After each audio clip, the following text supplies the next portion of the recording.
عليكم ورحمة الله وبركاته.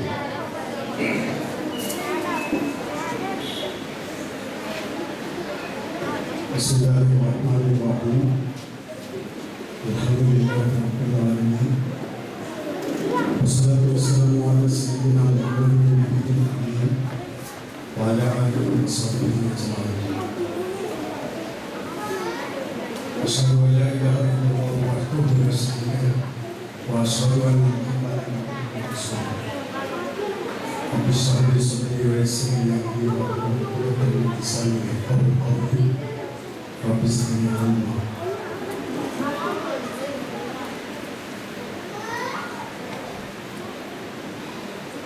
ബഹുമാന്യരായ ഉസ്താദുമാരെ, സഹോദരി സഹോദരന്മാരെ, രക്ഷിതാക്കളെ,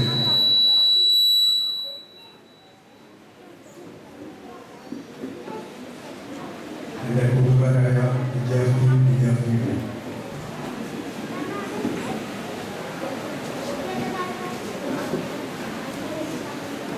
റബീഉൽ അവ്വൽ മാസം ഒന്നിരിക്കൽ അവസാനിച്ചിരിക്കുകയാണ്, അല്ലെങ്കിൽ അവസാനിക്കാൻ പോവുകയാണ്.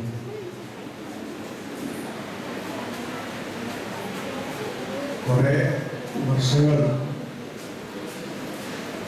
നിങ്ങളിൽ ഈ ഇരിക്കുന്നവരിൽ പലരോടും ഒരുപാട് സമയങ്ങളിലായി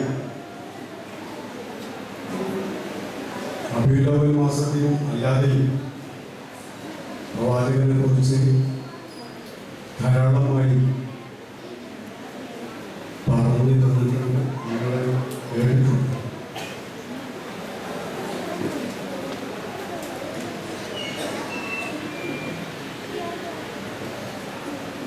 ഇന്ന് ലോകം എത്തിയിരിക്കുന്ന, അതായത് ഈ 21-ാം നൂറ്റാണ്ടിൻ്റെ ആദ്യ ഭാഗത്ത് നിലകൊള്ളുന്ന വളരെ പുരോഗമിച്ചിട്ടുള്ള മനുഷ്യർ അവരുടെ ധാരണ, എല്ലാവരുടെയുമല്ല ചിലരുടെയൊക്കെ ധാരണ,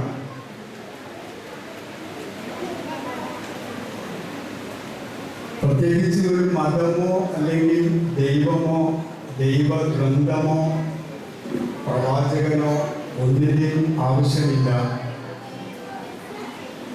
ശാസ്ത്രത്തിന് പ്രായപൂർത്തിയായിരിക്കുന്നു, അതുകൊണ്ട് നമുക്ക് ശാസ്ത്രം മതി എന്നാണ് ഇന്ന് പരക്കെ വാദിച്ചുകൊണ്ടിരിക്കുന്നത്.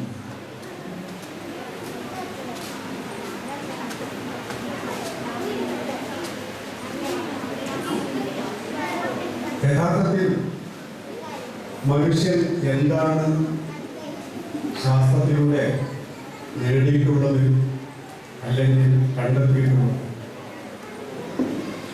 താൽക്കാലികമായ ഒരുപാട് സൗകര്യങ്ങൾ, ശാസ്ത്രത്തിലൂടെ ഒരുപാട് കണ്ടുപിടുത്തങ്ങളും ഗവേഷണങ്ങളിലൂടെ ഒരുപാട് കാര്യങ്ങളൊക്കെ നേടിയിട്ടുണ്ടെങ്കിലും അതിൻ്റെ ആത്യന്തികമായ ലക്ഷ്യം സുഖിക്കാൻ ചുറ്റുപാടുകളെ ലഭിക്കുക എന്ന് പറഞ്ഞാൽ കൂടുതൽ അധ്വാനിക്കാതെ, കൂടുതൽ വിയർക്കാതെ, കൂടുതൽ സുഖങ്ങൾ അനുഭവിക്കുക എന്നുള്ളത് മാത്രമേ ശാസ്ത്രം എത്തിയിട്ടുള്ളൂ. ഒരുപാട് അകലെയുള്ളതിനെ അടുത്ത് കാണിക്കുവാനും ഒരുപാട് അകലെയുള്ള ശബ്ദങ്ങളെ നമുക്ക് അടുത്തുനിന്ന് കേൾക്കുവാനും അങ്ങനെ ഒരുപാട് സൗകര്യങ്ങൾ നമുക്ക് ആസ്വദിക്കാനായിട്ട് ലഭ്യമായിട്ടുണ്ട്. ഇതിനപ്പുറം മനുഷ്യൻ ഇതുമാത്രം മതി എന്ന് പറയാൻ തക്ക രീതിയിൽ എന്താണ് നേടിയെടുത്തിട്ടുള്ളത്? നമ്മളൊന്ന് പരിശോധിച്ച് നോക്കുക. പ്രപഞ്ചം ഉണ്ടായിട്ട് എത്ര വർഷമായി? എൻ്റെ മുമ്പിലിരിക്കുന്ന കുട്ടികളോട് അവരെ വെച്ചിട്ട് കാര്യമില്ല. പിന്നെ അതൊക്കെ അകലെയാണ്. സ്റ്റേജിൽ നിന്ന് ചോദിക്കേണ്ടിയില്ല. സാറിനോട് ചോദിക്കാറില്ലേ പ്രപഞ്ചം ഉണ്ടായിട്ട് എത്ര കൊല്ലം? ഒരു സുമാർ പറഞ്ഞാൽ മതി.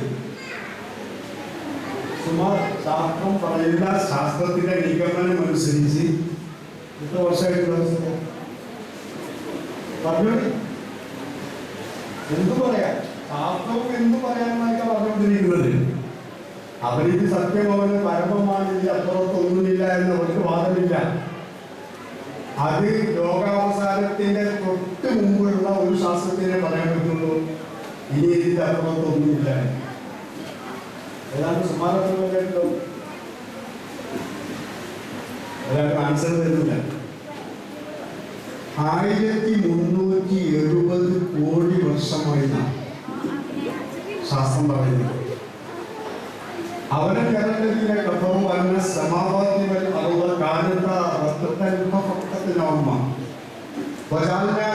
മായി കുല്ല ഷെയ്ൻ ഹയ്യൻ സൂറത്തുൽ അംബിയയിലെ ഒരു സൂക്തമാണ്. അവരെ കരണ്ടതിനെ കഫവും സത്യനിഷേധികൾ കാണുന്നില്ല. കാണാന്ന് പറഞ്ഞാൽ ബോധ്യപ്പെടുക എന്നാണ് അർത്ഥം.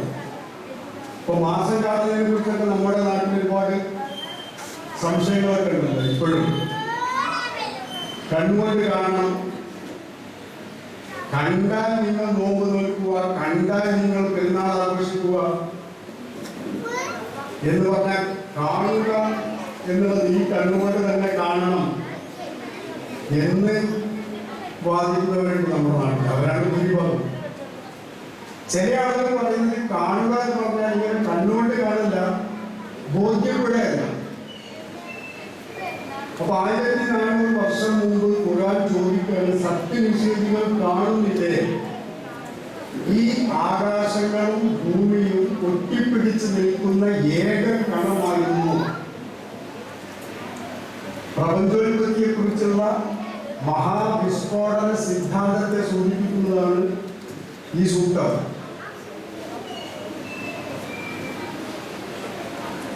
പ്രപഞ്ചത്തിന്റെ ഉൽപ്പത്തിയെ കുറിച്ചുള്ള ഒരു വിസ്ഫോടന സിദ്ധാന്തമുണ്ട്. ബിഗ് ബാങ് തിയറി എന്നാണ് പറയാം.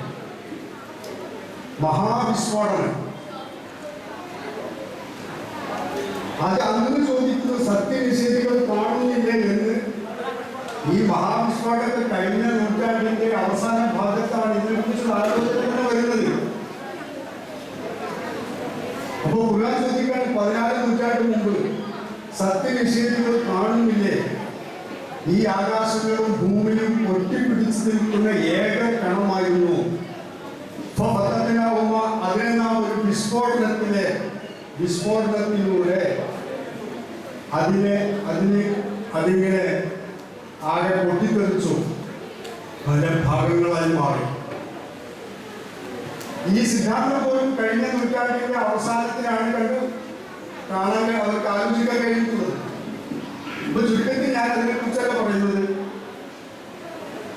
ഇത് കാണുന്നില്ല എന്ന് പറഞ്ഞാൽ സത്യനിഷേധികളായ ശാസ്ത്രജ്ഞർക്ക് ബോധ്യമാവുന്നില്ലേ? എന്നിട്ട് അതിന്റെ ബാക്കി കുറെ കാര്യങ്ങളുണ്ട്. നിങ്ങൾ ഖുർആൻ 6236 ആയത്തോട് ഒന്നിച്ച് പഠിക്കേണ്ട, അല്ലെങ്കിൽ മുഴുവൻ പഠിക്കേണ്ട.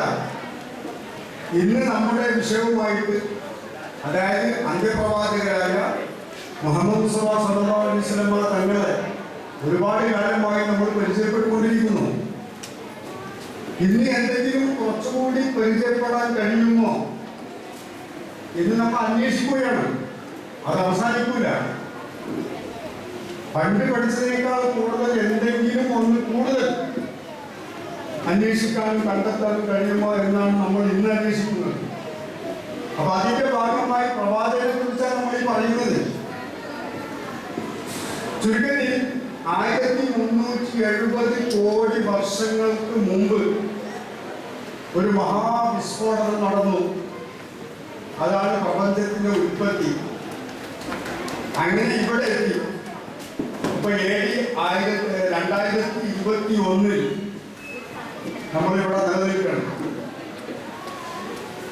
എന്ന് പറഞ്ഞാൽ ശാസ്ത്രത്തിന് പ്രായപൂർത്തിയായിരിക്കുന്നു എന്ന് ശാസ്ത്രം മതി മറ്റൊന്നും വേണ്ട എന്ന് പറയുന്നവർ, എല്ലാം കണ്ടെത്തിയിരിക്കുന്നു എന്ന് വാദിക്കുന്നവർ, അവർ നമ്മളൊക്കെ എവിടെ എത്തി നിൽക്കുന്നു എന്നാണ് നമ്മളിപ്പോൾ പരിശോധിക്കുന്നത്. ഒരു ഉദാഹരണം കൂടെ പറയാം.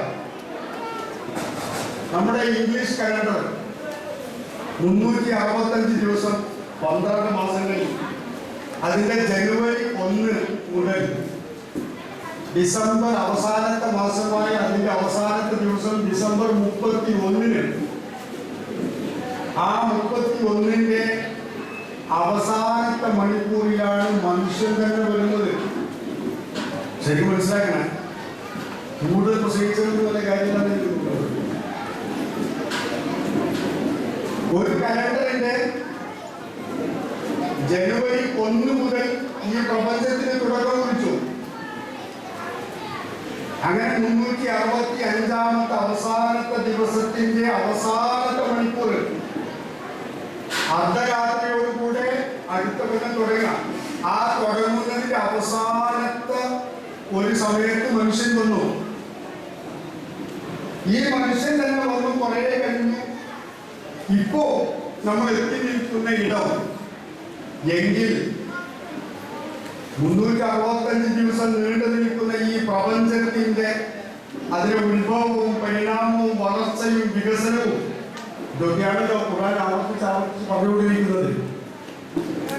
നമ്മളെപ്പോഴും നിങ്ങളോട് പറഞ്ഞിട്ടുണ്ട് പലപ്പോഴും, നിസ്കാരം, നോമ്പ്, ഹജ്ജ്, സക്കാത്ത്, ഈ മദ്രസയൊക്കെ എന്തിനാ? നിസ്കാരം, നോമ്പ്, ഹജ്ജ്, സക്കാത്ത് പഠിപ്പിക്കാൻ. വേറെ നമ്മൾ പഠിപ്പിക്കൂല. പള്ളി എന്തിനാണ്? അത് നിസ്കരിക്കാൻ. ഇനിയിപ്പോ നോമ്പ് തുറക്ക് സൗകര്യം ഉണ്ടാക്കാൻ ഇങ്ങനെ കുറച്ചുകൂടിയൊക്കെ സൗകര്യങ്ങളുണ്ട്.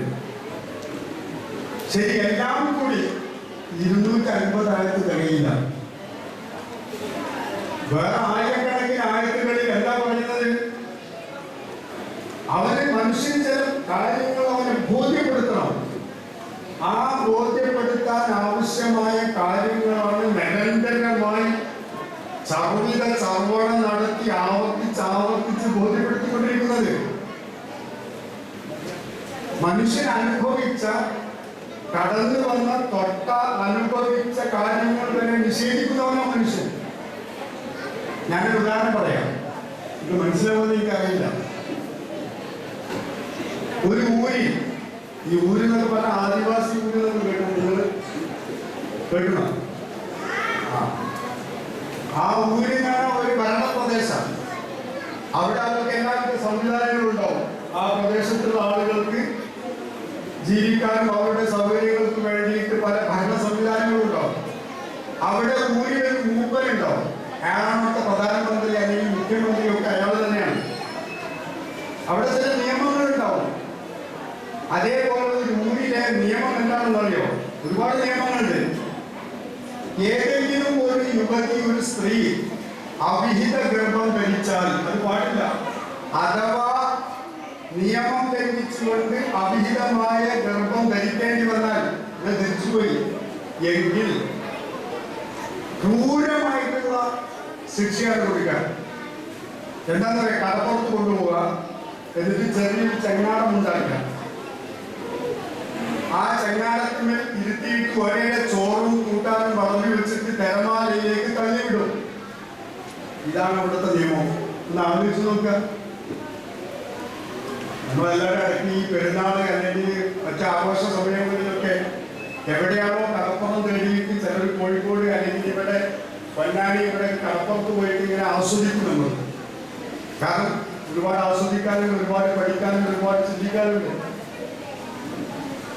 അപ്പോ കടലിൽ പോയി നോക്കി, അതിന് ഒരു കരയില്ലാത്ത കടൽ, തിരമാലകൾ ഇങ്ങനെ അടിച്ചു വീശിക്കൊണ്ടിരിക്കാം.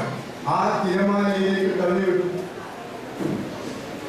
ഈ ശിക്ഷ ഭയന്നുകൊണ്ട് ഒരു അനാശാസ്യ പ്രവണതകളും ഒരു പ്രവർത്തനവും അത്തരം ഊരുകളിൽ നടക്കുകയില്ല. എന്നാൽ ഒരു യുവതി അവിഹിത ഗർഭം ധരിച്ചു ഒരു ഊരിൽ. അങ്ങനെ ജനങ്ങളൊക്കെ അറിഞ്ഞു. ശിക്ഷ നടപ്പാക്കാൻ പോലെ ചുരുക്കി പറയാം. അങ്ങനെ കടപ്പുറത്ത് കൊണ്ടുപോയി ഒരു ചെറിയ ചെങ്ങാടം ഉണ്ടാക്കി അതിൽ ഇരുത്തി ഒരേ ചോറ് വളർന്നു വെച്ച് കൂട്ടാനൊക്കെ ഒഴിച്ചു കൊടുത്തിട്ട് തിരമാല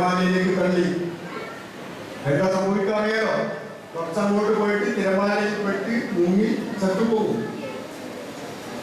പക്ഷേ ഈ യുവതി തിരമാലകളിൽ പെട്ടെങ്കിലും രക്ഷപ്പെട്ട് ഇങ്ങനെ പോയി പോയി പോയി ഏതോ ഒരു ദ്വീപില് എന്ന് സങ്കല്പിക്കും, ഒരു ദ്വീപില്. അങ്ങനെ ഈ സ്ത്രീ ആ ചെങ്ങാടത്തിൽ നിന്ന് പതുക്കെ അതിന്റെ കരയിൽ കാലുകുത്തി പിടിച്ച് വലിഞ്ഞ് കയറി ദ്വീപിലേക്ക് കയറി. ഭക്ഷണമൊന്നുമില്ല.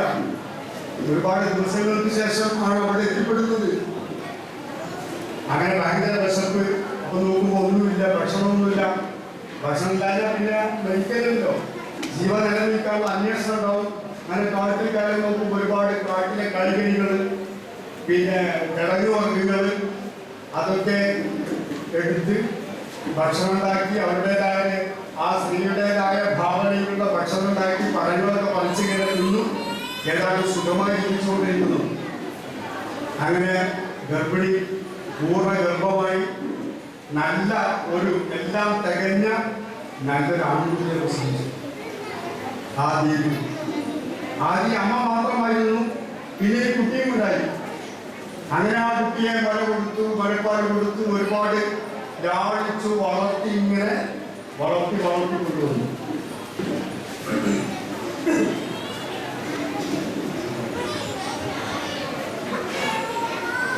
അങ്ങനെ വളർത്തി ഇങ്ങനെ കൊണ്ടുവന്നു.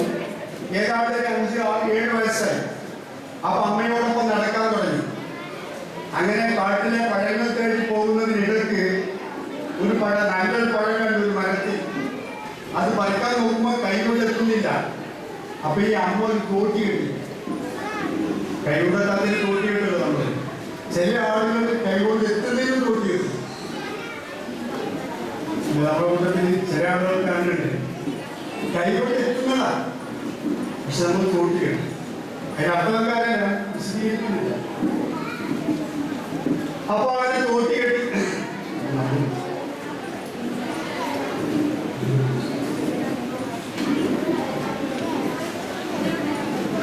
അങ്ങനെ ഈ പഴം പറിക്കുന്നതിനിടയിൽ ഈ തോട്ടിയുടെ കനമുള്ള ഭാഗം ഈ കുട്ടിയുടെ തലക്കടിച്ചു പോയി. കുട്ടിക്ക് നല്ല വേദനയുണ്ട്. അപ്പോ കുട്ടി ദേഷ്യം പിടിച്ചിട്ട് അമ്മയ്ക്ക് 2 അടി വെച്ചു കൊടുത്തു. അതിനൊത്രക്കാരുടെ ചെക്കനായിട്ടുണ്ട്. അപ്പൊ അമ്മക്ക് ഭയങ്കര സങ്കടമായി. മോനെ, നീ എന്താ ചെയ്തത്? ഞാൻ എൻ്റെ അമ്മയാണ്, നിനക്കറിയില്ലേ? ഞാൻ എന്നെ പ്രസവിച്ചതാണ്, ഞാൻ എന്നെ മുലയൂട്ടി വളർത്തിയതാണ്. ഒരുപാട് പ്രയാസപ്പെട്ടാണ് ഞാൻ ഇവിടെ എത്തിപ്പെട്ടത്. നിനക്കറിയാലോ? എനിക്കറിയില്ല, പക്ഷെ ഞാൻ പറഞ്ഞുതരാം. ഒരുപാട് കഷ്ടപ്പെട്ടാണ് ഞാൻ കൊച്ചിയത്. അങ്ങനെ നൊന്ത് പ്രസവിച്ചു. എൻ്റെ ഈ വയറിലാണ് നീ വളർന്നത്.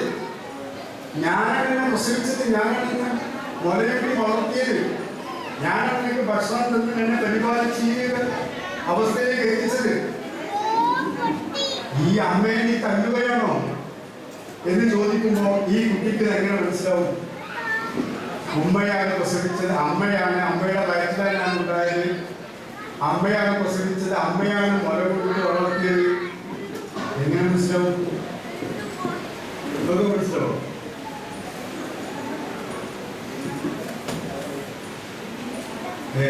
ഉമ്മാന്റെ അവസാനത്തെ മുലപ്പാലികളൊന്നും ആദ്യത്തെ പറയണ്ട, അത് കിട്ടില്ല.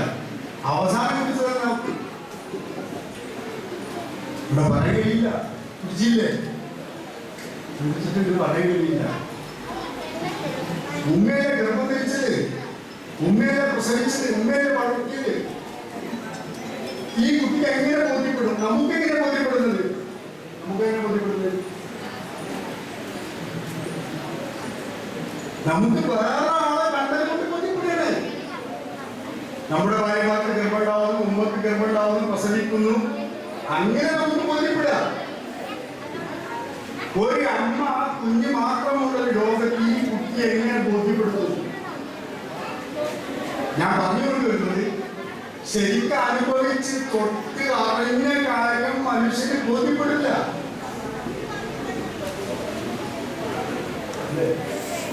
ഉമ്മാന്റെ കബറിൽ കിടക്കുന്നത് നമുക്ക് സങ്കല്പിക്കാം. ഉമ്മാന്റെ ഗർഭത്തിൽ വളർന്നു എന്ന് സങ്കല്പിച്ചു നോക്കിയാലേ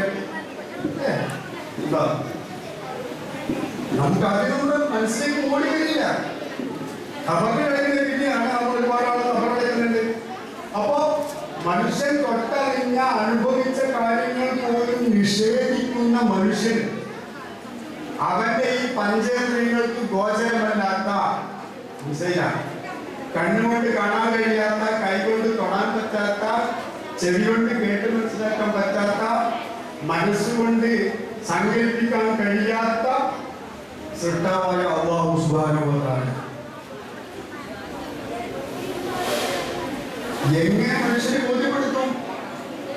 അതുകൊണ്ട് പരിശുദ്ധ ഖുർആനിലെ ആയിരക്കണക്കിന് സൂക്തങ്ങൾ മനുഷ്യനെ തന്നെ എടുത്തു. വഫീ അൻഫുസികും അഫലാ തുബ്സിറൂൻ. ഖുർആൻ ചില ചെറിയ ചെറിയ സൂക്തങ്ങളുണ്ട്. നമുക്കിപ്പോ സുഖം ലഭിക്കാഘോഷം എന്ന് പറഞ്ഞിട്ട് എന്തെങ്കിലും പരിപാടിയൊക്കെ ദിവസത്തെ ഹാഫ് ഡേ ക്യാമ്പ്, ഉച്ചയ്ക്ക് ഭക്ഷണം, കുട്ടികളെ പരിപാടി, അതോടുകൂടെ കഴിഞ്ഞു. നമ്മൾ പ്രവാചകനെ സ്നേഹിക്കണമെങ്കിൽ പ്രവാചകനെ അറിയണം. പ്രവാചകനെ അറിയുന്നതിന് ആത്യന്തികമായിട്ട് പ്രവാചകൻ അറിയേണ്ട, പ്രവാചകനെ അറിയലല്ല നമ്മുടെ ലക്ഷ്യം. ഇത് റസൂൽ എന്നുള്ളതല്ല നമ്മുടെ വിഷയം, അതാണ് വിഷയം. അപ്പൊ അതുകൊണ്ട് അല്ലാഹു സുബ്ഹാനഹു വ തആല എന്ത് ചെയ്തു? ഈ മഹാപ്രപഞ്ചത്തെ, ജനുവരി 1 മുതൽക്കുണ്ടായ ഈ പ്രപഞ്ചത്തെ, അങ്ങനെ അതിന്റെ അവസാനത്തെ ഡിസംബർ അവസാനത്തിൽ വന്ന മനുഷ്യൻ, ഈ മനുഷ്യനോടുകൂടെ ഈ ഭൂമിക്ക് നാശം സംഭവിക്കുകയാണ്. മനുഷ്യരിങ്ങനെ രോഗിച്ചുകൊണ്ടേയിരിക്കുകയാണ്. ഓരോ കൊല്ലം ഇപ്പൊ നമ്മൾ വളരെ അഡ്വാൻസ്ഡ് എന്ന് പറയും. അടുത്ത കൊല്ലമാകുമ്പോഴേക്കും നമ്മൾ പഴഞ്ചന്മാരാണ്. ഇപ്പോൾ നമ്മൾ സ്മാർട്ട് ഫോണൊക്കെ ഉപയോഗിക്കുന്നു. ഒരു 5 കൊല്ലം കഴിഞ്ഞാൽ നമ്മളെ മക്കളൊക്കെ പറയുന്നുണ്ട്, അല്ലെങ്കിൽ 10 കൊല്ലം കഴിഞ്ഞാലും എന്റെ വാപ്പയ്ക്ക് ഇങ്ങനത്തെ ഫോൺ ഉണ്ടായിരുന്നു എന്നൊക്കെ പറഞ്ഞിട്ട് നമ്മൾ കളിയാക്കിക്കൊണ്ടിരിക്കും. പണ്ട് അതൊരു കച്ചവടക്കാരനെ കുറിച്ച് പറഞ്ഞിട്ടില്ലേ? പണ്ട് പഴയ ലാൻഡ് ഫോൺ വിളിച്ചിട്ട് അയാൾ കടയിലേക്ക് സാധനം ഓർഡർ ചെയ്യുമ്പോൾ ഇതുപോലത്തെ സർക്കാരുണ്ടോ എന്ന് അയാൾ സർക്കാർ എടുത്തിട്ട് ഇങ്ങനെ ഫോൺ വിളിച്ച് അയാളെ നമ്മൾ കളിയാക്കിയിരുന്നു. സാധാരണ പഴയ ലാൻഡ് ഫോണിൽ അയാളുടെ സർക്കാർ എടുത്തിട്ട് ഇതുപോലത്തെ സർക്കാർ ഉണ്ടോ എന്ന് ചോദിച്ചാൽ പറയില്ലോ.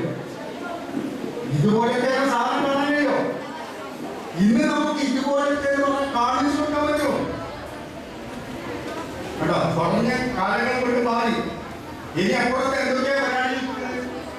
അങ്ങനെ ഈ പുരോഗമിച്ച മനുഷ്യനോടുകൂടെ പുരോഗമിച്ച ഈ ഭൂമിയുടെ അവസാനം വരും.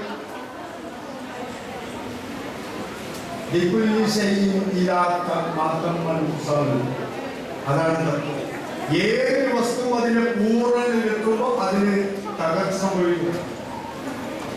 അങ്ങനെ മനുഷ്യനോട് കൂടി ഈ ഭൂമിയുടെ അവസാനം വരിക. എന്താ മനുഷ്യൻ വന്നത്?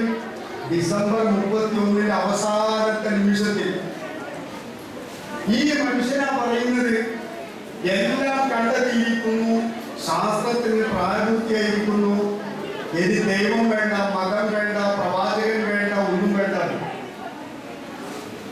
അവിടെയാണ് അല്ലാഹു സുബ്ഹാനഹു വ തആല പറയുന്നത്, അല്ലാഹു യസ്തഫീ മിനൽ മലായികതി റുസുലൻ വ മിനൻ നാസ്. അല്ലാഹു സുബ്ഹാനഹു വ തആല മലക്കുകളിൽ നിന്ന് ദൂതന്മാരെ തെരഞ്ഞെടുക്കും, മനുഷ്യരിൽ നിന്നും ദൂതന്മാരെ തെരഞ്ഞെടുക്കും. ഈ തെരഞ്ഞെടുപ്പ് എന്ന് പറഞ്ഞാൽ നമ്മുടെ തെരഞ്ഞെടുപ്പ് പോലെയല്ല കേട്ടോ, സ്ഫുടം ചെയ്തെടുക്കാന്നാണ് ഇസ്തഫ എന്ന് പറഞ്ഞാൽ. മലക്കുകൾ ഒരുപാട് തരം മലക്കുകളുണ്ട്. അതിൽ ഏറ്റവും മഹാന്മാരായ മലക്കുകൾ, അവരെ തെരഞ്ഞെടുത്തിട്ട് ദൂതന്മാരായിട്ട് അല്ലാഹു അയക്കും. ആ മലക്കുകളായ ദൂതന്മാർ ആരുടെ അടുക്കലേക്കാണ് വരുന്നത്? അതിനു വേണ്ടി അല്ലാഹു മനുഷ്യരിൽ നിന്ന് സ്ഫുടം ചെയ്തെടുത്ത മനുഷ്യരെ അല്ലാഹു തെരഞ്ഞെടുക്കും പ്രവാചകന്മാരായിട്ട്. അങ്ങനെ അല്ലാഹു സുബ്ഹാനഹു വ തആല ഈ അവസാന നിമിഷത്തിൽ മനുഷ്യനെ സൃഷ്ടിച്ചു. എന്നിട്ട് മനുഷ്യനൊന്നും അറിയില്ല അവൻ ആരാണ്, അവന്റെ ശരീരത്തിന്റെ ഓരോ ഭാഗങ്ങൾ എന്തൊക്കെയാണ്, അവന്റെ കഴിവെന്താണ്, കഴിവ് കേടെന്താണ്, അവന്റെ ചുറ്റുഭാഗവും എന്തൊക്കെ കാണുന്നു, അതിന്റെയൊക്കെ മിഥ്യയേത് യാഥാർത്ഥ്യമുണ്ട്, ഇതിന്റെ ശരിയേത് തെറ്റേത്. അങ്ങനെ മനുഷ്യൻ ഉൾക്കൊള്ളുന്ന ഈ ഭൂമി ഉൾക്കൊള്ളുന്ന സോളാർ സിസ്റ്റം, അതിനപ്പുറമുള്ള ഒരുപാട് ഗാലക്സികൾ, 10,000 കോടി നക്ഷത്രങ്ങൾ വീതമുള്ള 10,000 കോടി ഗാലക്സികളാണ് ശാസ്ത്രം പറയുന്നത്. അത് ഒന്നാം ആകാശഘട്ടം. കാരണം ഖുർആൻ പറയുന്നില്ല وزينا السماء الدنيا بمصابيح وحفظا ذلك تقدير العزيز العليم. സൂറത്തു ഹാമിൽ സജ്ദ എന്നോ ഫുസ്സിലത്ത് എന്നോ പേരുള്ള സൂറയുടെ 9 മുതൽ 12 വരെയുള്ള സൂക്തങ്ങൾ ഒന്ന് വെറുതെ ഒന്ന് ഇന്ന് തന്നെ പോയിട്ട് വായിക്കാം. പോയിട്ട് വായിക്കണമെന്നില്ല, നിങ്ങൾ ഫോണിലുള്ള ഇഷ്ടംപോലെ ഖുർആനുണ്ട്, ഇഷ്ടമുള്ള തഫ്സീറുണ്ട്, ഏത് തഫ്സീറുണ്ട് അത് കുഴപ്പമില്ല.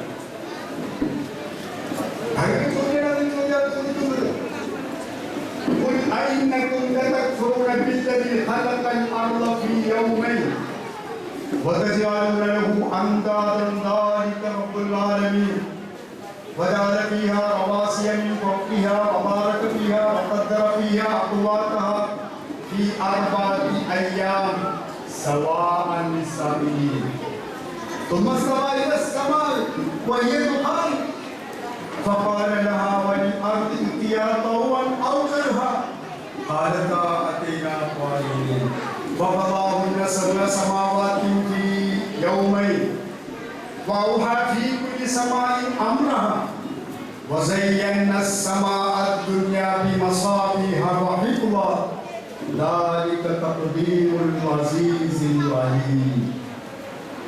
ഇത് മാത്രം പഠിച്ചാൽ മതി കേട്ടോ.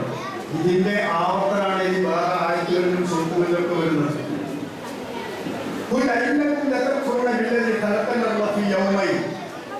നിങ്ങൾ അധിവസിക്കുന്ന ഈ ഭൂമി, നമ്മൾ പറഞ്ഞ 1370 കോടി കൊല്ലം മുമ്പ് ഒരു മഹാവിസ്ഫോടനം നടന്നു. അതാ സൂറത്തുൽ അംബിയാവിലെ ഞാൻ നേരത്തെ ഓതി വെച്ച സൂക്തത്തിന്റെ പകുതി ഭാഗം മുഴുവൻ പറയാൻ നമുക്ക് സമയമില്ല, അല്ലെങ്കിൽ നമുക്ക് സമയമില്ല. സമയഘട്ടത്തിൽ പോയി വന്നതൊക്കെ സമയമില്ല. ഒരുപാട് സൗകര്യങ്ങളൊന്നും സമയമില്ല. പണ്ട് സൗകര്യങ്ങളൊന്നും ഇല്ലായിരുന്നു, ഒരുപാട് സമയമുണ്ടായിരുന്നു. പണ്ട് വിഭവങ്ങളൊന്നുമില്ല. പക്ഷെ ഇന്ന് ഒരുപാട് വിഭവങ്ങളും സൗകര്യങ്ങളും ഭക്ഷണങ്ങളും ഒക്കെ. ഇപ്പൊ കോവിഡ് കാലത്ത് എന്റെ നാട്ടുകാരൊക്കെ തിന്നാൻ വേണ്ടി തീരുമാനിച്ചിരിക്കുക. എന്റെ തൊട്ടടുത്ത് വീഴ്ചയിലെ കടയിൽ 12 ഹോട്ടലാണ് വന്നത്. ഈ ഒരു വർഷം കൊണ്ട് 12 ഹോട്ടൽ. ഈ അൽഫാം എന്നൊക്കെ പറഞ്ഞാൽ ഒരു അൽഫാമില്ല കേട്ടോ, ഒരുപാട് എരിവരി എന്നൊക്കെ പറഞ്ഞിട്ട് ഒരുപാട് പേരുടെ അൽഫാം. പിന്നെ മന്തി എന്നൊക്കെ പറഞ്ഞാൽ നിങ്ങൾ ഏത് മന്തി കഴിച്ചത്? യമനി മന്തി, അങ്ങനെ ഒരുപാട് മന്തി. എന്റെ നാട്ടിലേക്ക് വാ. ജനങ്ങൾ കോവിഡായിട്ട് പഠിക്കുകയല്ല ചെയ്തത്, പഠിച്ചൊക്കെ മറക്കുക ചെയ്തത്. എന്തോ പഠിക്കാൻ തുടങ്ങി, അപ്പോഴേക്കും കോവിഡ് പോയി. കല്യാണത്തെ നല്ലൊരു കല്യാണമായിരുന്നു. വിവാഹങ്ങളൊക്കെ ഏതാണ്ട് 2-3 ഒരു 10 കൂടുന്ന നല്ലൊരു കല്യാണത്തിലേക്ക് വന്നിരുന്നു. അത് ആകപ്പെടുത്തപ്പെട്ടു. നമുക്ക് സമയമില്ല. ഞാൻ പറഞ്ഞത് ഇപ്പോ നമ്മൾ വേണ്ടിയില്ലേ കല്യാണത്തിനൊക്കെ ക്ഷണിച്ചാൽ ഇപ്പോഴും 9 കല്യാണം കിട്ടും. നമ്മള് ഒരു മാറ്റം വന്നിട്ടില്ല. പെണ്ണി കാണാൻ വേണ്ടിയില്ലേ ഈ വരണ്ട വാതിലൂടെ കൊള്ളൂല മുട്ടായിക്കൊട്ട താങ്ങി. ആര് നമുക്ക് പള്ളിയുണ്ട്, അവിടെ എന്നും ജുമാ പ്രസംഗമുണ്ട്, പിന്നെ മദ്രസ ഉണ്ട്, പിന്നെ വാഴ പരമ്പരകൾ. ഏതായാലും ശമനം വന്നു കേട്ടോ കോവിലുണ്ട്. വാഴ കച്ചവടക്കാർക്കും അതേപോലെ 9 കച്ചവടക്കാർക്കൊക്കെ ഒരു അവധി വന്നിട്ടുണ്ട്. അപ്പൊ അത് വേറെ രീതിയിൽ വാട്സപ്പ് മറ്റേ യൂട്യൂബിൽ എന്തൊക്കെയാ സുഖാനം, പല നിലാവുകൾ എന്തൊക്കെയാ മനുഷ്യ എങ്ങോട്ടാ പോകുന്നത് പിടിച്ചു കെട്ടാൻ ഒരു നേതൃത്വമില്ലാത്ത അവസ്ഥയിലേക്ക് ആകെ കയറി പിടിക്കുകയാണ് നമ്മൾ. ശരി, ഞാൻ പറയുന്നത് നമ്മളിപ്പോ അങ്ങനെ വലിയ കല്യാണം നടത്തുമ്പോ ഡൈനിങ് ഹാളിൽ ഭക്ഷണം വെച്ച് തിരിഞ്ഞു കൊണ്ട് ഡോറ് തള്ളി തുറന്നു പൊളിച്ചു കളഞ്ഞിട്ടാണ് എടുക്കുന്നത്. ഏത് ഞായറാഴ്ചയൊക്കെ മൈതാനത്തിൽ പഠിക്കുക നമ്മൾ. ഞാൻ പറഞ്ഞത് പണ്ട് നമുക്ക് ഒരുപാട് പിന്നെ സദ്യകളോ അല്ലെങ്കിൽ സൗകര്യങ്ങളോ ഇല്ലായിരുന്നു. പക്ഷെ അരച്ചതായിരുന്നു. പണ്ട് ഒരുപാട് അധ്വാനിക്കായിരുന്നു. ഏതെങ്കിലും കറ്റിൽ പോയി വെള്ളം കോരി കൊണ്ടുവരണം, എന്നിട്ട് 5 വട്ടം വീട്ടുകാർക്ക് എവിടെയെങ്കിലും ആചാരത്തെ ഏതെങ്കിലും ഒരാളുടെ വീട്ടിൽ വെള്ളം. ഒരുപാട് കഷ്ടപ്പാടായിരുന്നു. വൈദ്യുതി ഇല്ലായിരുന്നു. ഞാനൊക്കെ മനസ്സ് പോണ കാലത്ത് ഇങ്ങനെ ചെറിയ വെള്ളത്തിന്റെ തിരിച്ചിട്ട് അതിനാണ് വായിച്ചിട്ടുള്ളത്. രാത്രി കഴിഞ്ഞാൽ ഗ്യാസിനെ മുതലൊക്കെ വാപ്പയൊക്കെ പറയുമ്പോൾ അങ്ങനെയാണ് പിടിച്ചിട്ടുള്ളത്. ഇന്ന് ഒരുപാട് സൗകര്യങ്ങൾ വന്നു, പക്ഷെ സമയമില്ല. എന്തിന് സമയമില്ല? എല്ലാം ഞാൻ പറഞ്ഞത് ആരാണിത്? നേരിട്ടൂടെ മറ്റൊരു മതക്കാരുണ്ട്, അവർക്ക് വെള്ളിയാഴ്ച ജുമാല്ല, മദ്രസല്ല, ക്ലാസ്സില്ല, ക്യാമ്പില്ല, ഒന്നുമില്ല. പക്ഷെ എത്രമാത്രം അന്തസ് കാണിക്കുന്നില്ല, മുസ്ലിമില്ല. നമ്മൾ ആരാണ് നോക്കി ഖുർആൻ ചോദിക്കുന്നത് കേട്ടോ, നമ്മളെ ചോദിക്കുന്നത്. നിങ്ങൾ കളവാക്കുകയാണോ, നിഷേധിക്കുകയാണോ, നിങ്ങൾ കാഫിറാവുകയാണോ? പേരോട് മാത്രം ഒരു കാര്യമില്ല കേട്ടോ. റസൂലുള്ളാഹി സ്വല്ലല്ലാഹു അലൈഹി വസല്ലം തങ്ങൾ ബദറിലിങ്ങനെ പിന്നെ സഹാബാക്കളെ പ്രവാചകൻ സഹാബാക്കളൊക്കെ വെട്ടിയിട്ട് ഒരുപാട് ആളുകളല്ലേ, അവരൊക്കെ പേരെടുത്ത് നോക്ക്. അഭിമുഖത്ത് പിന്നെ ഒരുപാട് മുത്തുബത്ത്, ശൈബത്ത്, വലീദ്, ഇത്ര നല്ല അറബി പേരാ. അവരറബിയിലായിരുന്നു പേരിട്ടത് മാത്രം. അങ്ങനെ അറബിയിൽ നമുക്കൊരു പേര് വന്നത് മാത്രം. അപ്പൊ അതിനുപരി അള്ളാഹു ചോദിക്കാൻ, നിങ്ങൾ നിഷേധിക്കുന്നുവോ?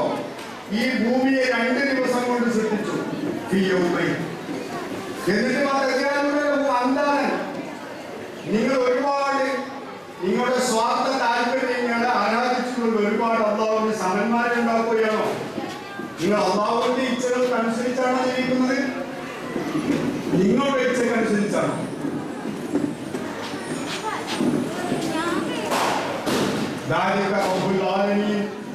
ഈ 2 ദിവസം കൊണ്ട് ഭൂമിയെ ഉണ്ടാക്കിയവൻ ലോകരക്ഷിതാവാണ്. എന്നിട്ട് അല്ലാഹു സുബ്ഹാനഹു വ തആല ഈ ഭൂമിയിൽ എല്ലാ മനുഷ്യർക്ക് വേണ്ട എല്ലാ സൗകര്യങ്ങളും ഉണ്ടാക്കി. 1370 കോടി കൊല്ലം മുമ്പ് ഒരു വിസ്ഫോടനം നടന്നുവെങ്കിൽ 500 കോടി കൊല്ലം മുമ്പ് സൂര്യൻ ഉണ്ടായി. പിന്നെ 50 കോടി കൊല്ലം കഴിഞ്ഞാലാണ് ഭൂമി ഉണ്ടാകുന്നത് എന്നാണ് ശാസ്ത്രം നമുക്ക് പറഞ്ഞു തരുന്നത്.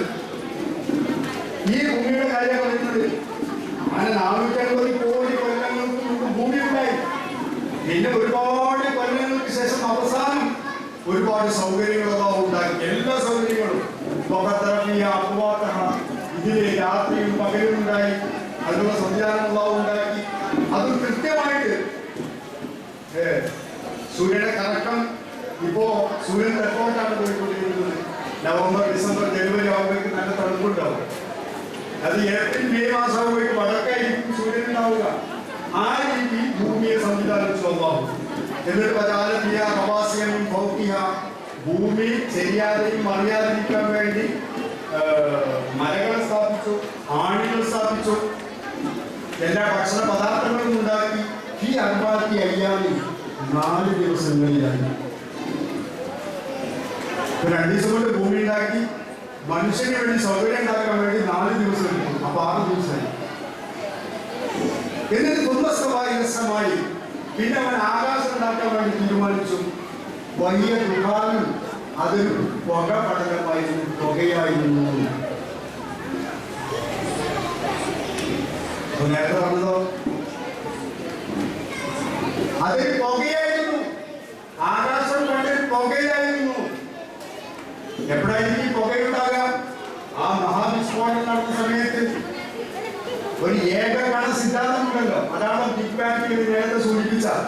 അതിന്റെ വിസ്ഫോടനത്തിന്റെ പുകയായിരിക്കാം.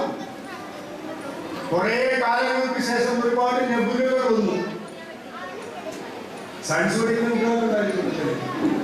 എല്ലാ വിവരവും ശേഖരിച്ചതിന് ശേഷം നമ്മൾ ഖുർആൻ എടുത്തു വെക്കേണ്ടത്.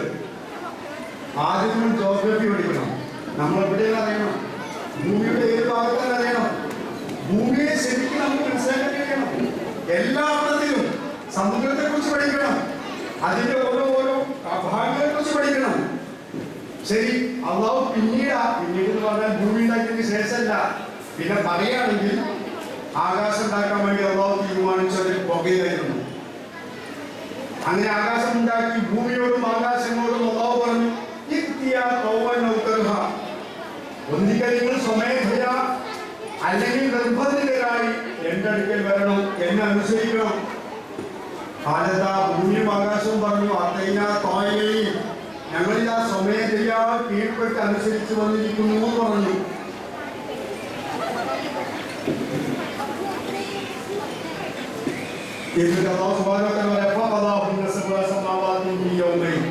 പിന്നെ 7 ആകാശങ്ങൾ 2 ദിവസം കൊണ്ട് അള്ളാഹു സൃഷ്ടിച്ചു. അപ്പൊ എത്ര ദിവസമായി? 8 ദിവസമായി. ആദ്യം 2 ദിവസം ഭൂമി ഉണ്ടാക്കാൻ, പിന്നെ ഭൂമിയിൽ സൗകര്യങ്ങൾ ഉണ്ടാക്കാൻ 4 ദിവസം, പിന്നെ ഈ വലിയ ആകാശം നമ്മൾ പറഞ്ഞില്ല. വലിയ ആകാശം എന്ന് പറഞ്ഞാൽ 7 ആകാശത്തിൽ 1-ാം ആകാശമാണ് 10,000 കോടി നക്ഷത്രങ്ങൾ വീതമുള്ള 10,000 കോടി ഗാലക്സികളും 1-ാം ആകാശത്താണ്. അതിനപ്പുറത്തെ ആകാശങ്ങൾ കണ്ടുപിടിക്കണം. അതും ശാസ്ത്രം നമുക്ക് പറഞ്ഞു തരുന്നതാണ്. ഞാനൊക്കെ സ്കൂളിൽ പഠിക്കുന്നുണ്ട്. ടോളമി സിദ്ധാന്തമാണോ നിങ്ങൾ പഠിക്കുന്നത് എനിക്കറിയില്ല കേട്ടോ. അങ്ങനെ ടീച്ചറാണെങ്കിൽ നമ്മുടെ മാഷ് ഒരു മേശന്റെ ചുറ്റും മേശയുടെ നടുക്കിൽ മെഴുകുതിരി കത്തിച്ചുകൊണ്ട് ഒരു ഗോപം ഇങ്ങനെ തിരിച്ചിട്ട് അത് ഭൂമി ഇങ്ങനെ സൂര്യൻ ഇവിടെ നിൽക്കുന്നു. എന്നിട്ട് ഭൂമി ഇങ്ങനെ കറക്കിയിട്ട് ഇങ്ങനെ സ്വയം കറങ്ങും. അതിങ്ങനെ കറക്കും. 24 മണിക്കൂർ കൊണ്ട് സ്വയം കറങ്ങും. ഇങ്ങനെ ഒരു കൊല്ലത്തിന് 365 ദിവസം ആവുന്നുണ്ട്. ഭൂമിയെ കറങ്ങുന്നത് സൂര്യൻ കറങ്ങുന്നില്ല എന്നാണ് നമ്മൾ പറഞ്ഞത്. ഭൂമിയാണ് പഠനത്തിന്റെ കേന്ദ്രം എന്ന് പറഞ്ഞത്. കൂടുതൽ പഠിച്ചു നോക്കുമ്പോഴോ ഭൂമി ഒന്നുമല്ല. ഭൂമിയേക്കാൾ ഒരുപാട് വലിപ്പമുള്ള ഭൂമിയുടെ തന്നെ സഹോദരന്മാർ 9 ഗ്രഹങ്ങളായിരുന്നു നമ്മൾ ഇതേവരെ പറഞ്ഞിരുന്നത്. അവസാനത്തെ പ്ലൂട്ടോനെ നമ്മൾ പുറത്താക്കി. ഇപ്പൊ 8 നമ്മൾ വാദിച്ചുകൊണ്ടിരിക്കുന്നത്. ഇപ്പൊ മാറ്റി കേട്ടോ, ശാസ്ത്രം മാറ്റി, നാളെ മാറ്റും. ഇതിന് നമ്മൾ 1-ാം ഗാലക്സിയിലാണ്. മിൽക്കി വേ എന്ന് പറയുന്ന ക്ഷീരപഥം എന്ന് പറയുന്ന 1-ാം ഗാലക്സിയിലാണ്. 1,00,000 പ്രകാശ വർഷം വേണം അതിന്റെ അറ്റത്തെത്തണമെങ്കിൽ. അതേപോലത്തെ 10,000 കോടി ഗാലക്സിയിൽ 1-ാം ആകാശത്തിൽ.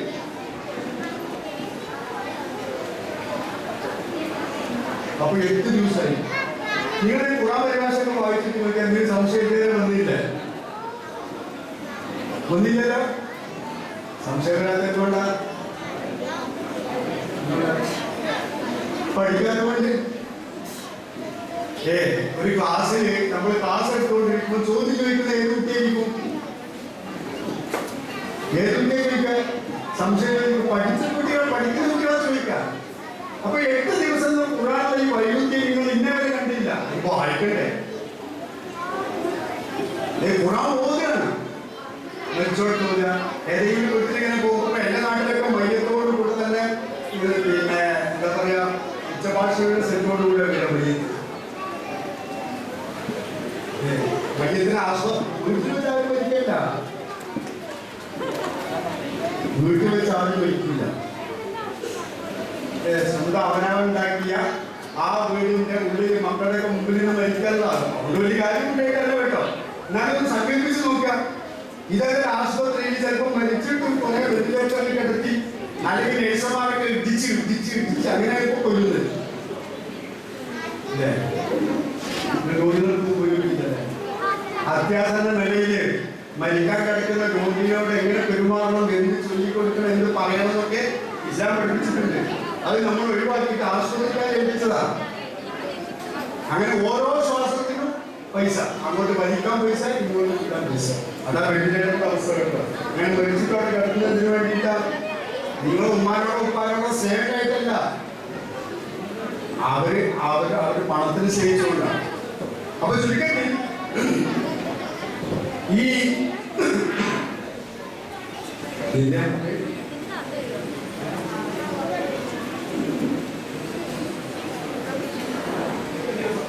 അതെ ഞാൻ പറയേ മയ്യത്തോട് കൂടെ ലൗഡ് സ്പീക്കർ വരും. ഇവിടെ ഒന്നും അറിയാട്ടോ, മൺമൂടിയിലൊക്കെ വരാൻ പറയുന്നു. അത് ഏത് ഗ്രൂപ്പായാലും, എ ഗ്രൂപ്പോ ബി ഗ്രൂപ്പോ പല ഗ്രൂപ്പുകളുണ്ട്. മയ്യത്തോട് ഖുറാനാകുമ്പോ എവിടെന്നോ ഇങ്ങനെ ഖുറാ പോകുന്ന ശബ്ദം കേട്ടാൽ മനസ്സിലാക്കാം അവിടെ ആരോ പോയിട്ടുണ്ട്. ഇതാണ് ഇന്നത്തെ അവസ്ഥ. ഞാൻ പറയുന്നത് അള്ളാഹുവിന്റെ റസൂലിനെ കുറിച്ച് പറയുന്ന ഒരു സദസ്സാണ്. ആ റസൂല് എന്താണ്? ആ റസൂൽ ഈ ഖുർആന് വേണ്ടിയാണ് ജീവിച്ചത്. ഖുർആൻ വന്നപ്പോഴാണ് റസൂലായത്. ഞാൻ പൂർത്തിയാവുന്ന ഘട്ടത്തിൽ പ്രിയപ്പെട്ട പത്നി, കരളിന്റെ കഷ്ണമായ പ്രിയപ്പെട്ട പത്നി ഖദീജ റളിയല്ലാഹു അൻഹയുടെ അടുക്കൽ നിന്ന് ഭക്ഷണ പൊതിയുമായിട്ട് റാഹിറയിലേക്ക് പോകുന്നു. എന്താ കാരണം? പ്രവാചകന്റെ മുമ്പിലുള്ള പ്രവാചകൻ അവിടെ ഏറെ പ്രിയങ്കരന, എല്ലാവർക്കും അല്ലെങ്കിൽ ആ പ്രിയങ്കരനായ പ്രവാചകൻ മുഹമ്മദ് സല്ലല്ലാഹു അലൈഹി വസല്ലം അബ്ദുല്ലാഹിയുടെ മകൻ മുഹമ്മദ് കല്യാണം കഴിച്ച് കുട്ടികളായി സാമ്പത്തികമായിട്ട് ഏതാണ്ട് പഴയ അവസ്ഥയൊക്കെ മാറിയിട്ട് നല്ല നിലവാരത്തിലേക്ക് വരികയാണ്. കാരണം കച്ചവടമൊക്കെ ഖദീജയുടെ ഭാര്യയുടെ തന്നെ സ്വത്തെടുത്ത് കച്ചവടമൊക്കെ ചെയ്തിട്ട് അങ്ങനെ കുട്ടികളൊക്കെ ആയിട്ട് നല്ലൊരു കുടുംബമായിട്ട് ഇങ്ങനെ വരുമ്പോൾ പക്ഷെ അവിടെ നശിച്ചു നാറിയ എല്ലാ രംഗത്തും മഹാനായ ജാഫർ ഇബ്നു അബീ ത്വാലിബ് റളിയല്ലാഹു അൻഹു അദ്ദേഹം ആദ്യത്തെ ഹിജ്റയുണ്ട്. ഇതൊന്ന് പഠിക്കണം കേട്ടോ. ആദ്യത്തെ ഹിജ്റ അതൊരു വല്ലാത്ത ഹിജ്റയാണ്. ആ ഹിജ്റയുടെ ക്യാപ്റ്റൻ ജാഫർ ഇബ്നു അബീ ത്വാലിബ് റളിയല്ലാഹു അൻഹു ആയിരുന്നു. അങ്ങനെ ആ ഹിജ്റ ചെങ്കടൽ കടന്ന് എത്യോപ്യയിലെത്തി. വേറൊരു കൺട്രി, വേറൊരു ഭൂഖണ്ഡമാണ് ആഫ്രിക്ക. മക്കി മദീനയുടെ ഏഷ്യ.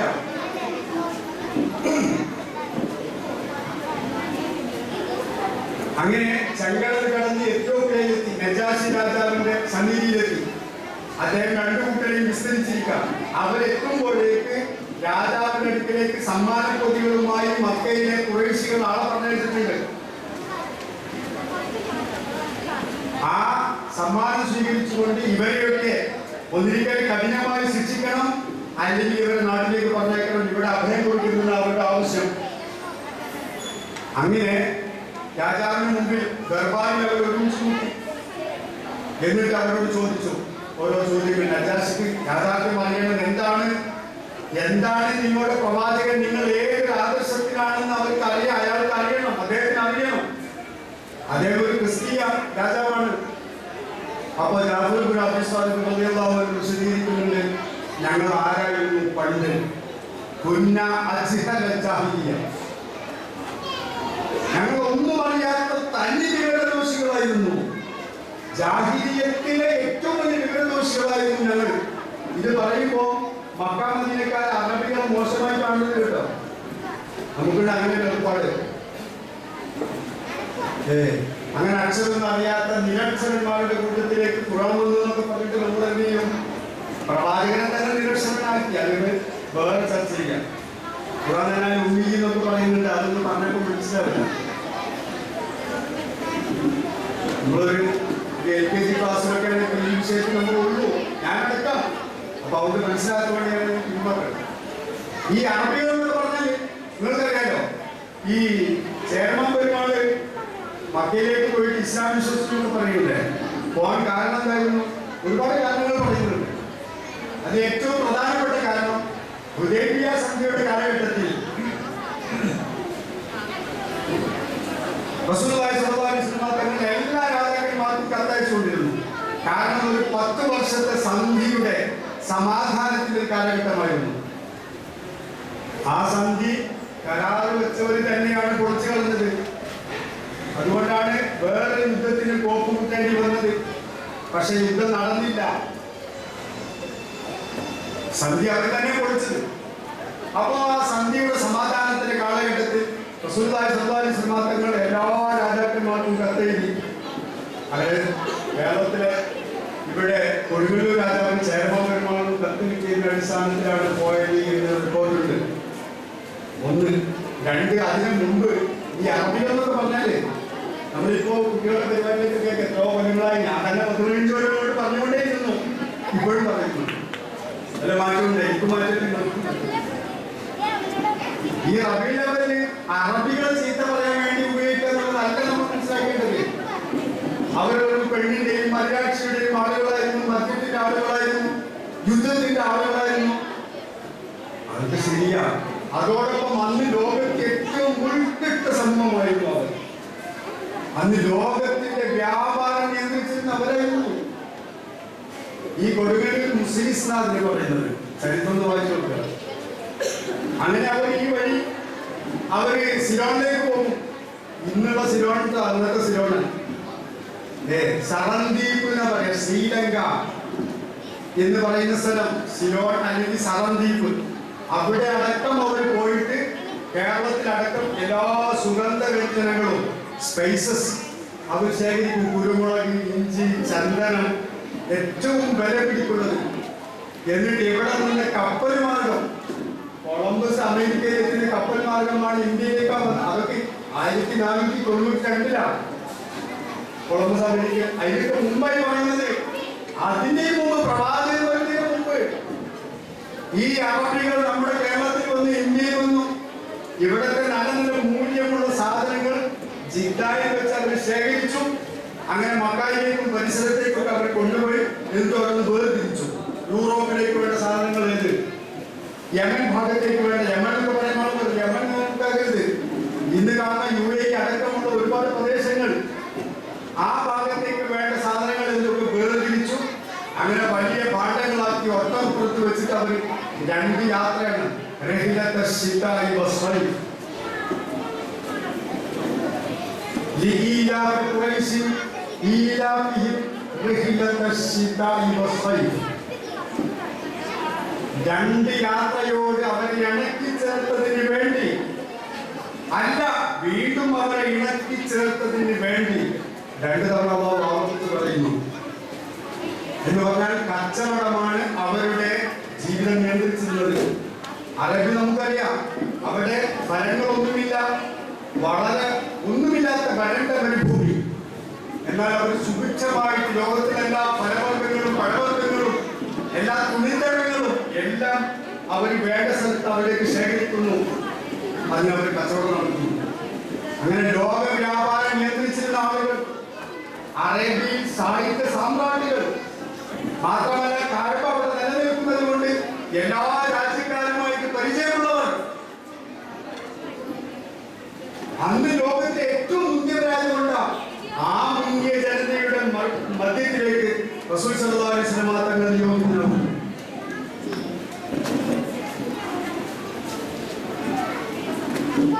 അതിവിടെ നമ്മുടെ ഇന്ത്യയുടെ ചരിത്രം പരിശോധിച്ചുകൊണ്ട് ഏത് ചക്രവർത്തിയാണ് ഭരിക്കുന്നത്? ഒന്നിലേക്ക് അശോകൻ നമ്മളൊന്ന് പഠിക്കണം. അടുത്ത ചരിത്രം അതാ ഇന്ത്യന്റെ. ഒന്നും പഠിക്കണ്ട, സമയമില്ല. നമ്മൾ വാട്സാപ്പിൽ എന്തെങ്കിലും ഫോണിൽ കാണിച്ചു വിട്ടാൽ, നമ്മൾ എന്തെങ്കിലും വിവാദത്തോ അല്ലെങ്കിൽ എന്തെങ്കിലും ഇങ്ങനെ ഐക്യം അടിച്ചു വിട്ടാൽ മറുഭാഗത്തിൽ എന്താ പറയുന്നത് അറിയാം, അതൊന്ന് വോയിസ് ആക്കി വിടുന്നു. വോയിസ് ആക്കി വിടും. വായിക്കാൻ കഴിയില്ല. ഞാൻ കേട്ടോ,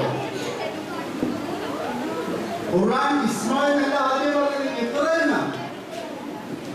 അതുകൊണ്ട് എനിക്ക് ഈ പ്രവാചകന്റെ പേരിൽ ഇന്ന് നമ്മൾ ആരുടെ പേരിലാണ് ഇവിടെ ഒരുമിച്ച് കൂടിയിട്ടുള്ളത്? ആ മഹാനായ പ്രവാചകൻ. എങ്ങനെ പറയാം, സമ്പൂർണമായ മനുഷ്യൻ. ഇങ്ങനെ പറഞ്ഞു, സമ്പൂർണമായ മനുഷ്യൻ. ആ മനുഷ്യനെ അല്ലാഹു സുബ്ഹാനഹു വ തആല ആ നല്ല സമൂഹത്തിന്റെ മധ്യത്തിലേക്ക് അയക്കുന്നു. ആ റസൂലിനെ പഠിക്കുക എന്ന് പറഞ്ഞാൽ നമ്മൾ ആദ്യം ചെയ്യേണ്ടത്, നേരത്തെ പറഞ്ഞല്ലോ, ഖദീജയുടെ മക്കളിൽ നിന്ന് ഭക്ഷണപ്പൊതിയുമായി ഹിറായിലേക്ക് പോയ പ്രവാചകൻ ഇടയ്ക്കിടയ്ക്ക് വീട്ടിൽ നിന്ന് തിരിച്ചു പോകും. അങ്ങനെ ഇരിക്കുമ്പോ പരിശുദ്ധ റമദാൻ മാസത്തിലെ ഒരു ലൈലത്തുൽ ഖദറിൽ ഖുർആൻ ഇറങ്ങുന്നു. വായിക്കുക. എന്ത് വായിക്കുക? എന്തോ ലിഖിതം കാണിച്ചിട്ട് വായിക്കുക എന്നാവാം. അല്ല, എല്ലാം വായിക്കേണ്ടതാണ്. ഖുർആൻ പറയുക, ആകാശത്തിൽ നിങ്ങൾക്ക് ദൃഷ്ടാന്തങ്ങളുണ്ട്, ഭൂമിയിലുണ്ട്, നിങ്ങളിൽ തന്നെയുണ്ട്, എല്ലായിടത്തും ദൃഷ്ടാന്തങ്ങൾ നിറഞ്ഞു നിൽക്കണം. ഇതൊക്കെ നോക്കി വായിക്കണം. വായിക്കുക. ഏതെങ്കിലും വായിക്കല്ല, എന്റെ റബ്ബിന്റെ നാമത്തിൽ വായിക്കുക. ഏത് റബ്ബ്? ഖലഖക, അവൻ സൃഷ്ടിച്ചിരിക്കുന്നു. ഖലഖ, അവൻ സൃഷ്ടിച്ചിരിക്കുന്നു. ഖലഖ, സൃഷ്ടിച്ചിരിക്കുന്നു. ഖുർആൻ തുടങ്ങുന്നത് തന്നെ ആവർത്തനം. എത്ര വിശദീകരിക്കലേ ഖലഖ ഖലഖൽ ഇൻസാൻ, ഖലഖ ഖലഖ എന്ന് പറയുന്നത്. അപ്പൊ ആദ്യത്തെ ഖലഖ എന്ന് പറഞ്ഞാൽ എല്ലാവരെയും സൃഷ്ടിച്ചു, എല്ലാറ്റിനെയും. എന്നിട്ട് മനുഷ്യനെ പ്രത്യേകമായി എടുത്തു പറഞ്ഞു, അല്ലതി ഖലഖൽ ഇൻസാൻ, മനുഷ്യനെ അല്ലത്തിൽ നിന്ന് സൃഷ്ടിച്ചു. ഭ്രൂണത്തിൽ നിന്ന് സൃഷ്ടിച്ചു. ഈ ഭ്രൂണശാസ്ത്രം കഴിഞ്ഞ നൂറ്റാണ്ടിന്റെ അവസാനം വികസിച്ചത് കേട്ടോ. സൂറത്തുൽ മുഅ്മിനൂൻ, സൂറത്തുൽ ഹജ്ജ് അതിന്റെ ആദ്യ പേജ് വായിച്ചു കൊടുത്താണ്. കൃത്യമായി പറയുന്നു, മനുഷ്യനെ ആദ്യം മണ്ണിൽ നിന്നുണ്ടാക്കി. 12 സ്ഥലങ്ങളിൽ ഈ മണ്ണിനെ കുറിച്ച് പറയുന്നുണ്ട് ഖുർആനിൽ. മനുഷ്യനെ സൃഷ്ടിച്ച മണ്ണിനെ കുറിച്ച് 12 സ്ഥലങ്ങളിൽ പറയും. 20ഓളം സ്ഥലങ്ങളിൽ പറയുന്നത് അത് കുറെ ആവർത്തനമാണ്. 10-12 സ്ഥലങ്ങളിൽ കൃത്യമായിട്ട് പറയുന്നുണ്ട്. ആദ്യം തുറാവായിരുന്നു, പിന്നെ വെള്ളം കുത്തി കുഴച്ച് അതെന്തായി, അത് ക്ലീനായി, പിന്നെ അത് ദുർഗന്ധമണിക്കുന്ന ചളിയായി, പിന്നെ അതിന് രൂപമുണ്ടാക്കി. അങ്ങനെ ഇത് പറഞ്ഞാൽ മണ്ണിന്റെ തന്നെ പരിണാമം. വെറും മണ്ണിന് സൃഷ്ടിച്ചതല്ല, മണ്ണിൽ പ്രത്യേക രൂപത്തിലാക്കിയിട്ട് അതിന് ഒരുപാട് മാറ്റങ്ങൾ സംഭവിച്ചു. അങ്ങനെ ഒരു മനുഷ്യന്റെ രൂപമുണ്ടാക്കി ഉണക്കാൻ വെച്ചു, ചൂളയിൽ വെച്ചു. ഇപ്പൊ അതിങ്ങനെ മുത്തിയാൽ ശബ്ദമുണ്ടാവുന്ന തരത്തിൽ എന്നിട്ട് അല്ലാഹു സുബ്ഹാനഹു വ തആല അവന്റെ റൂഹിനെ അതിലേക്ക് ആവാഹിപ്പിച്ചു. അങ്ങനെ പ്രത്യേകമായ രീതിയിൽ മനുഷ്യനെ അല്ലാഹു സൃഷ്ടിച്ചു. എപ്പോ ഈ പ്രപഞ്ചോൽപത്തി മുതൽ അവസാനത്തെ ഈ നിമിഷത്തിൽ ഡിസംബർ 31 അവസാനത്തിൽ മനുഷ്യനെ സൃഷ്ടിച്ചു. ഞാൻ നിങ്ങൾക്ക് ഇത് ആവർത്തിച്ച് പറയുന്നതെന്ന് പറയാം, അത് നമ്മുടെ മനസ്സിലായിട്ടുണ്ടായിക്കോട്ടെ. നമ്മൾ ഒന്നും കണ്ടെത്തിയിട്ടില്ല. അനന്തമജ്ഞാത പവർണ്ണനീയം, ഈ ലോകത്തോളം തിരിയുന്ന മാർഗം, അതിനെങ്ങാട് ഒരിടത്തിൽ നിന്ന് നോക്കുന്ന മക്കൻ കഥയെന്ന് കണ്ടു. അതാരുടെ കവിതയാണ്? ഒരുപാട് ചോദ്യം 100 ചോദ്യങ്ങൾക്ക് മറുപടി ചെയ്തവരാണല്ലോ ഈ ഇരിക്കുന്നവരൊക്കെ. 300 പേർ മറുപടി ചെയ്യുന്നവർക്ക് ആഗ്രഹത്തിൽ അത്ഭുതമില്ല. ശരി, ആരാണ് ഏതാണ് പുസ്തകത്തിന്റെ പേര്? ആ കവിതയുടെ പേരെന്താണ്? വെറുതെ സമയങ്ങളുണ്ട് അല്ലേ? നമ്മുടെ പരന്ന വായനയുടെ സ്മാർട്ട് ഫോണിലൂടെ വായനയുടെ പരന്ന ദുഃഖമുണ്ട് കേട്ടോ. ഈ കവിതയുടെ 2 വരി കേട്ടോ, യൂട്യൂബിൽ അടിച്ചു നോക്ക്, മനസ്സിലാകും. എല്ലാം ആകാശത്ത് അല്ലാഹു എല്ലാ കിതാബും കിട്ടും, മലയാളം എല്ലാ ഭാഷയും കിട്ടും. പക്ഷെ ആ രീതിയിൽ അത് ഉപയോഗിക്കണം. പക്ഷെ ഉപയോഗിക്കാൻ കഴിയുമോ? കഴിയില്ല. കഴിയണമെങ്കിൽ 365 ദിവസം നോമ്പ് നോക്കണം. അതിപ്പോ കഴിഞ്ഞില്ല. നോമ്പ് നോച്ച് നമ്മള് എന്നാ ചിലപ്പോ കഴിഞ്ഞില്ല. സാധ്യത അതാണ് അവസ്ഥ. ഈ കവി എന്താ പറയുന്നത്? ഒന്നും കണ്ടില്ല. മനുഷ്യൻ കഥയെന്ന് കണ്ടു, ശരി, ഒന്നും കണ്ടിട്ടില്ല. അങ്ങനെ അല്ലാഹു സുബ്ഹാനഹു വ തആല ഖുർആനിലൂടെ ഈ പ്രപഞ്ചത്തിന് മുഴുവനും രഹസ്യങ്ങൾ കാണിച്ചു കൊടുക്കുന്നു. എന്തിനാണ്? അവർ പഠിക്കാനും ആസ്വദിക്കാനും അല്ല, വെറും പഠനത്തിനും ആസ്വാദനത്തിനും വേണ്ടിയല്ല. ഒരൊറ്റ കാര്യമേ ഉള്ളൂ. ഖുൽ യാ അയ്യുഹൻ നാസ് ഇന്നി റസൂലുള്ളാഹി ഇലൈക്കും ജമീഅ അല്ലദീ ലഹു മുൽക്കുസ് സമാവാതി വൽ അർദ് ലാ ഇലാഹ ഇല്ലാ ഹു യുഹ്യി വ യുമീത് ഫആമിനൂ ബില്ലാഹി വ റസൂലിഹി അൻ-നബിയ്യി ഉമ്മി അല്ലദീ യുഅ്മിനു ബില്ലാഹി വ കലിമാതിഹി വത്തബിഊഹു ലഅല്ലകും തഹ്തദൂൻ.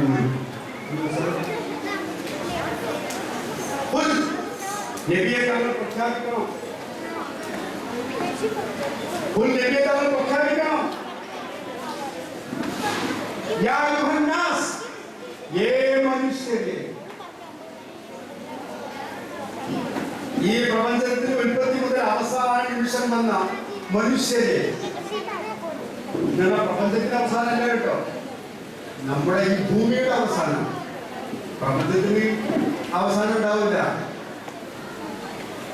കാരണം സ്വർഗാവാസിയും നരകാവാസിയും ഒക്കെ ശാശ്വതമായിട്ട് അവിടെ കഴിഞ്ഞു പോകും. മാതാമത്തി സമാവാദം അവിടെ വീണ്ടും പറയുന്നുണ്ട്.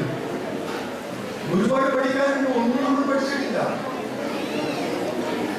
അപ്പോൾ നബിയെ തങ്ങൾ പ്രഖ്യാപിക്കണം, യാ അയ്യുഹൻ നാസ്, ഏ ജനങ്ങളെ, മനുഷ്യരെ, ഇന്നി റസൂലുള്ളാഹി ഇലൈക്കും ജമീഅ, ഞാൻ സകല മനുഷ്യർക്കും അല്ലാഹുവിന്റെ ദൂതനായി വന്നിട്ടുള്ളവരാണ്.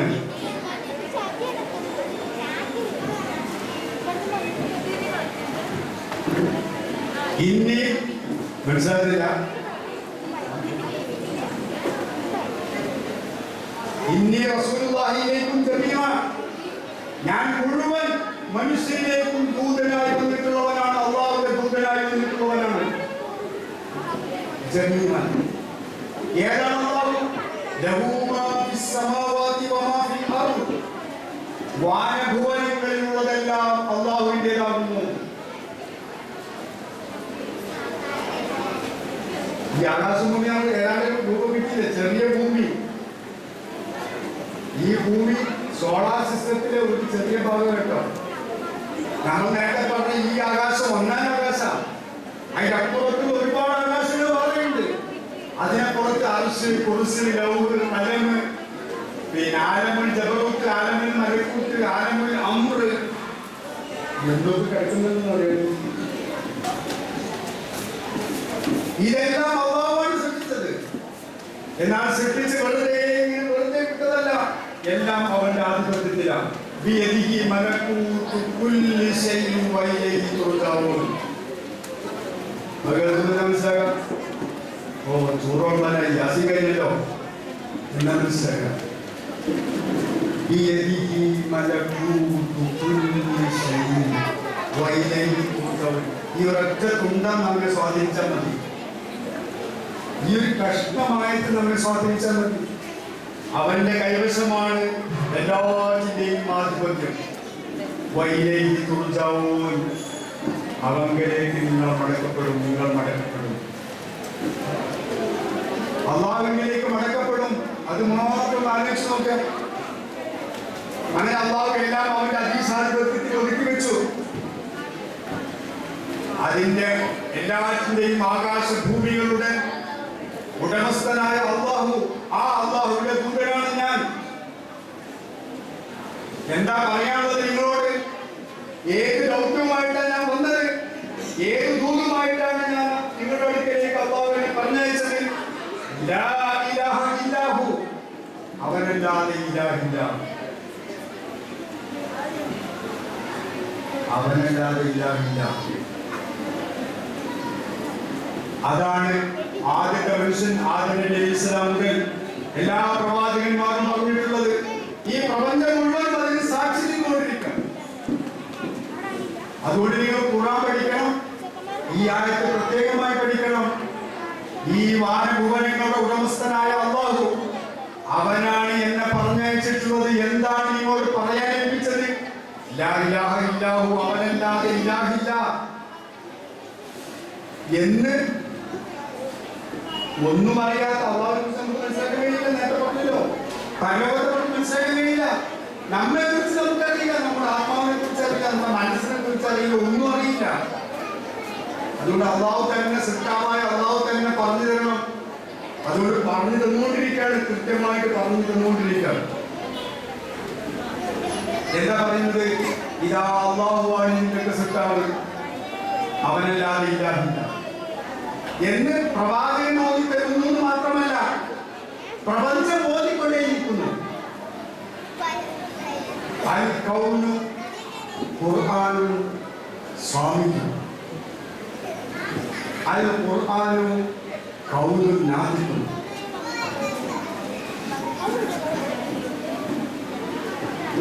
ഒന്ന് കുറച്ച് ഇരുന്നിട്ട് ആലോചിച്ചാൽ മതി, മറ്റൊന്ന് പറഞ്ഞു പോണ്ട, കേട്ട് പോണ്ട. നിങ്ങൾ ആലോചിക്കും, ഈ പ്രപഞ്ചം ഏതാണെന്നറിയോ?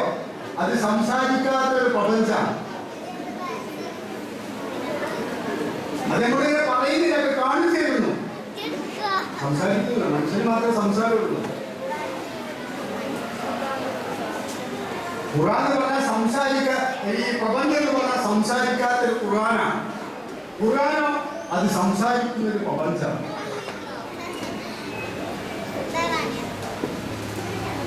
നമ്മൾ എന്താ ഖുർആനെ കുറിച്ച് മനസ്സിലാക്കിയത്?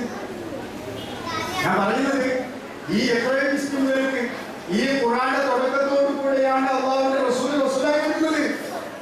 എന്നിട്ട് ഈ ഖുർആനാണ് ഓതിക്കൊടുത്തത്. ഓതിക്കൊടുക്കുക മാത്രമല്ല, അന്ന് ഞാൻ പറഞ്ഞല്ലോ, ഏറ്റവും വലിയ അറബി സാഹിത്യ സാമ്രാജ്യങ്ങൾ, അന്ന് അവിടെ എല്ലാ ചന്തകളിലും, പോലത്തെ അറേബ്യൻ ചന്തകളിൽ അവിടെ ഇതുപോലെ ഒരുപാട് മാർക്കറ്റുകൾ ഉണ്ടാകും. അവിടേക്ക് ഒന്നാം ഘടകം അത് സാഹിത്യ മത്സരത്തിനായിരുന്നു. ഖുർആൻ ഇറങ്ങുന്ന സമയത്ത് 1000 2000 ഒക്കെ വരികളുള്ള അൽ മുഅല്ലഖാത്ത് സബ് എന്ന് പറയുന്ന 7 കവിതകൾ അത് കാൽബയിൽ കെട്ടിത്തൂക്കിയിരുന്നു. എല്ലാ രാജ്യക്കാരും വായിക്കാൻ വേണ്ടിയിട്ട് അവരുടെ സാഹിത്യത്തിന്റെ മേന്മയുടെ, അവരുടെ പ്രതാപത്തിന്റെ, തറവാടിത്തത്തിന്റെ, അല്ലെങ്കിൽ അവരുടെ സമൂഹത്തിന്റെ ഒക്കെ എല്ലാം കൃത്യമായി കാണുന്നതായിരുന്നു. കൃത്യമായി അടയാളപ്പെടുത്തുന്ന കവിതകൾ. ആ മുഅല്ലഖാത്ത് ഇന്ന് അറബി സാഹിത്യം പഠിക്കാൻ വേണ്ടി ഖുർആൻ പഠിക്കാൻ വേണ്ടി ആ സാഹിത്യം പഠിക്കുക. ആ സാഹിത്യം പഠിക്കാൻ വേണ്ടി ഖുർആൻ പഠിക്കല്ല, ഖുർആൻ പഠിക്കാൻ വേണ്ടി ആ സാഹിത്യം പഠിക്കുക.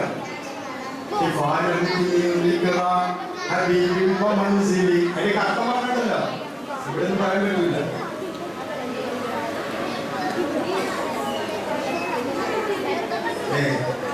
അതിന് ചില വർണ്ണനകളൊക്കെ, പക്ഷേ ഏറ്റവും ഉയർന്ന സാഹിത്യം